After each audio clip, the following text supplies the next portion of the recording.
What's up, my family? Listen, first-time listener, or you've been here the whole damn time.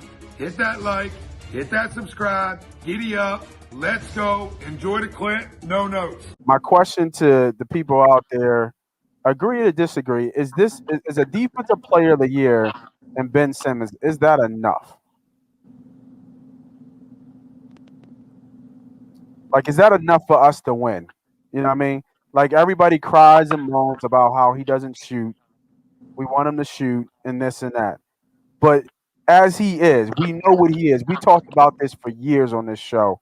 We go back and forth about it every time. But I've already come around that this is what he is. He's not going to be any more than what we're seeing right now. And the people complain and bitch and moan about him shooting. Oh, just shoot a little jumper. You're in the paint. You're right there. And we get on him too. We've seen it a couple times where he passes out. He's like a deer in headlights running through the lane, looking for his outlet, not taking it strong to the hoop. You know what I mean?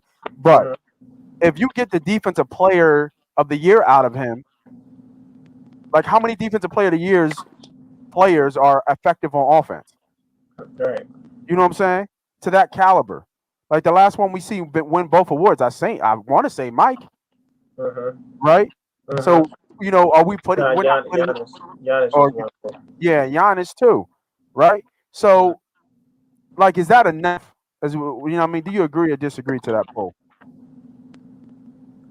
That's an open question? That's for you. Yeah, no, that's for you. Yeah, I mean, yeah. It's not enough for me. No, it's not. You disagree? Yeah, it's not enough because a couple of reasons. One, first off, we're paying you $180 million. Okay.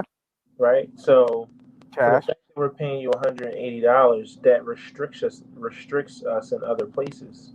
Right. And now, when I pay someone that type of money, and I, in essence, built my team around you, I need you to bring me home, or I need you to be a focal point in bringing me home, right?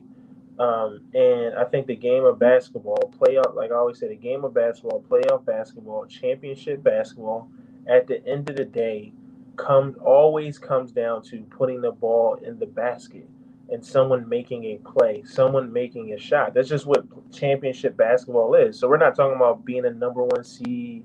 We're not talking about going to the playoffs every year. That's not what the expectations is. It's so when I look at championships and I look at the guys who win championships every year, the teams that win every year, they just got playmakers. And the fact of the matter is, the way our team's constructed, and the way our team will always be constructed, because Ben Simmons is on our team getting paid $180 million. At the end of the game, we're going to have to throw the ball into Embiid, who either is going to be double teamed or he's going to be on the three-point line. So they're going to get the ball in his hands, and then we're going to have to rely on Shake Milton, Danny Green, or Seth Curry to bring us home. Like, that's what you're going to see in this next round against the Nets. If the games are close, going down to the wire, you're going to see the ball in like Seth Curry's hands, running a pick and roll with Seth Curry to go to the finals. Like, that's not what I'm not paying Seth Curry to do that, or Danny Green to do that, but that's what we're going to have to do, because Ben Simmons is going to be in the corner somewhere. He shouldn't even be on the court. So it's just not good enough, because and then, not to be long-winded, another thing is you don't really offset the elite players that you're going to face deep in the playoffs, right? Like, Ben Simmons is a world-class defender, but when you play KD, it's still KD. When you play Donovan Mitchell, it's still Donovan Mitchell. It's still going to be Giannis. Whoever you play, you're not going to offset them enough that your offense doesn't hurt your team. So that's just my thought on it. Let's get right into that with the tips about how to same game bet, right?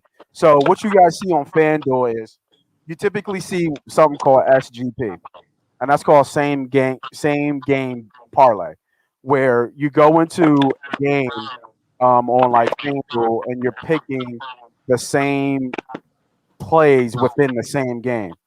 So one of my best tips for how to pick that is what you do is you go to your dogs. Like, don't get special, don't get cute. Don't go like, if we're talking about the Sixers, don't go for like Shake to have over 15, right? Because he's so streaky, or don't go for like Danny Green to have over 3 threes. You know what I mean? Those are crapshoot type plays. You stick to your dogs. You stick to your stars. You look at Embiid. You look at Harris. You look at Simmons. And then on the flip side of that, you look at Trey Young. You look at Collins. You look at rebounds for Capella. And then what you do is you look at the full list of what they've done in the last month and what they've done in the playoffs, and you start to get your analysis from the numbers, right?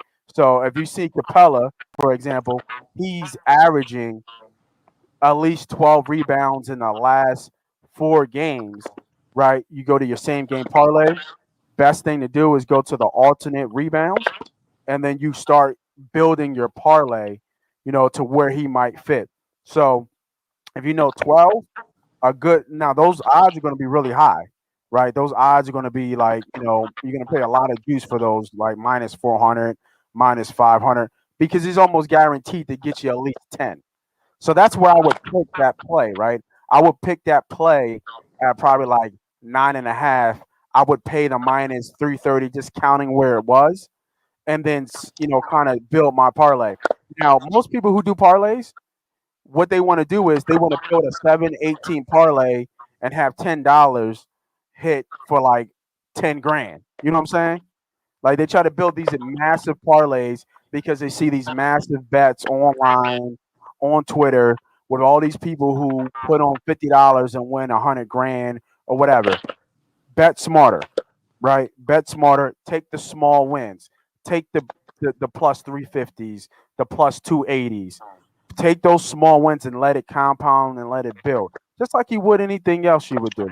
You wouldn't just go buy a Bentley, right? You would just work your way up, save up little by little, like you said, like they do with like pennies or anything like that. Everything compounds until you have this big bucket of money. Same thing with sports betting and betting. And same thing with parlays. Take the sure enough wins. Take the small wins. And next thing you know, you hit a win. Because parlays are hard to hit, right? So, if you look at a parlay, if you play 2 parlays every day for 5 days, Monday through Friday, that's 10 parlays. If you hit at least 3 or 4, that's a great percentage in hitting parlays. Oh, yeah, new quick announcement, man. New time. Money Pot is moving to Sundays. So make sure y'all stay with us. We're going to be moving to Sundays, Sunday morning. We're going to start gearing up, especially with football season coming around. We're going to talk about fantasy.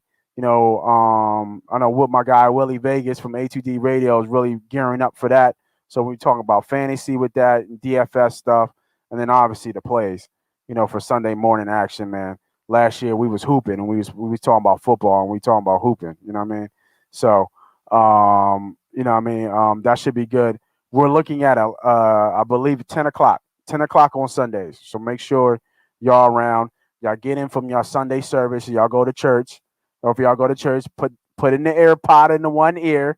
Ain't nobody gonna know. You know what I mean? Make sure y'all tune in and listen to Money Pot, man, and get them plays in, man.